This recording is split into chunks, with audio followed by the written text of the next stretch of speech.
और मजदूरों की स्थिति क्या है? मोदी सरकार ने 340 रुपया लघुत्तम वेतन तय किया है। मिनिमम पे स्केल 340 रुपया।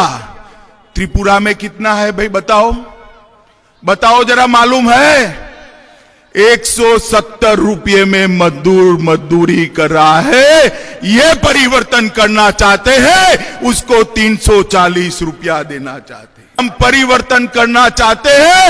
18 तारीख को वोट दीजिए, 3 तारीख को सरकार बनाइए, 4 तारीख से 340 रुपया देना चाहते हैं। 2 तारीख वोट गिनती होगा, 5 तारीख में बीजेपी का सरकार बनेगा, घर घर में नौकरी मिल जाएगा। फोन नंबर लिख लीजिए, फोन नंबर लिख लीजिए।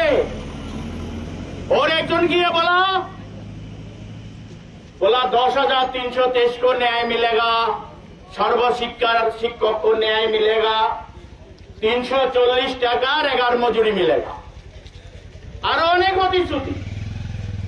किसी का मोबाइल है तो रिकॉर्ड कर लीजिए। पहले भी अमित जी का भाषण जब हुआ था तब भी हम लोग बोला था कि भाषण रिकॉर्ड कर लीजिए।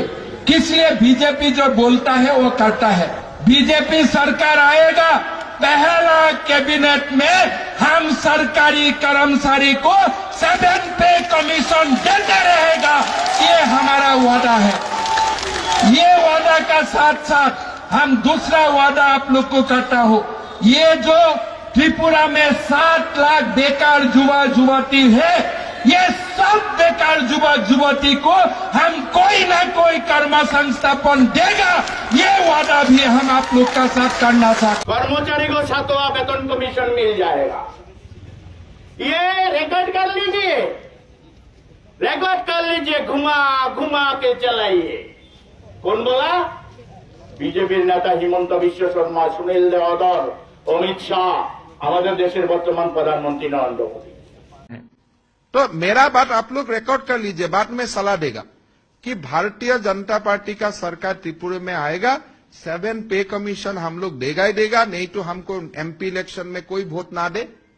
ये 10,333 शिक्षक को हम लोग न्याय देगा, साथ में बाकी युवक को भी नौकरी न्याय दूंगा, और सर्व शिक्षा अभियान RMS का टीचर्स को भी न्याय मिलेगा।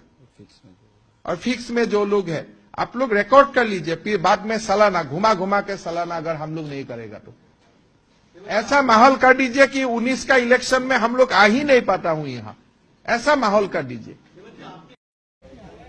किंतु 2018 सालेर परे আমরা কি পেলাম?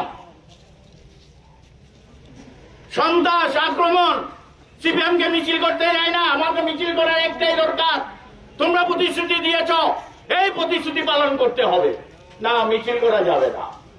প্রথমে আরক্ষা প্রশাসনকে দিয়ে মিছিলের পারমিশন না দেওয়া, মিছিলের পারমিশন কোনো মতে নিলে মিছিলের উপর আক্রমণ করো, পার্টি অফিস ভেঙে দাও।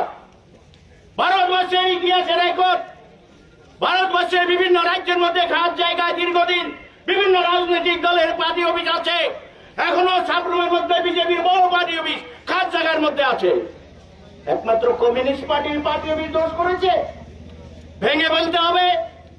ড্রজাল লাগিয়ে, বুলডোজার লাগিয়ে ভেঙে চুরমার করে দেওয়া হচ্ছে, গণতান্ত্রিক অধিকার হরণ করা হচ্ছে। ওরা মনে করেছিল তৎকালীন মুখ্যমন্ত্রী বিপ্লব কুমার দেব, उन्हें बोलेছিলেন हम 47 साल तक मुख्यमंत्री बन के रहेगा, सीपीएम त्रिपुरा में कभी नहीं आएगा। सीपीएम नहीं है, सब चला गया। किंतु 4 साल बाद में क्या हुआ? उसको गति चला गया। 4 साल त्रिपुरा राज्যের উন্নয়নের টাকা লুটে পুটে খেয়ে দিল্লি চলে গেছেন। কেন ওনার মুখ্যমন্ত্রী পদ গেল? বিজেপির বন্ধুরা যদি আমার বক্তব্য শুনেন, আপনাদের নেতাদের কাছে জিজ্ঞেস করবেন কেন ওনার মুখ্যমন্ত্রী পদ চলে গেল?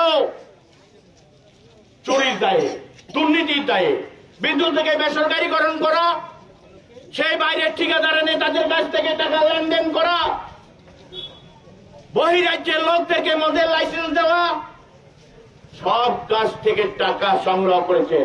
আগরতলা লাইট হাউস লক্ষ লক্ষ টাকা মানুষের কাছ থেকে নিয়েছেন, লক্ষ লক্ষ টাকা।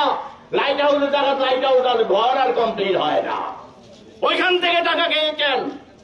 সুটকেস ভর্তি করে মোদি যখন চলে গেলেন সে টাকা নিয়ে দিল্লি পাড়ে দিলেন। কার ক্ষমতা আছে? রাজ্যে বিজেপি, দিল্লিতে বিজেপি, ক্ষমতা আছে চেক করার।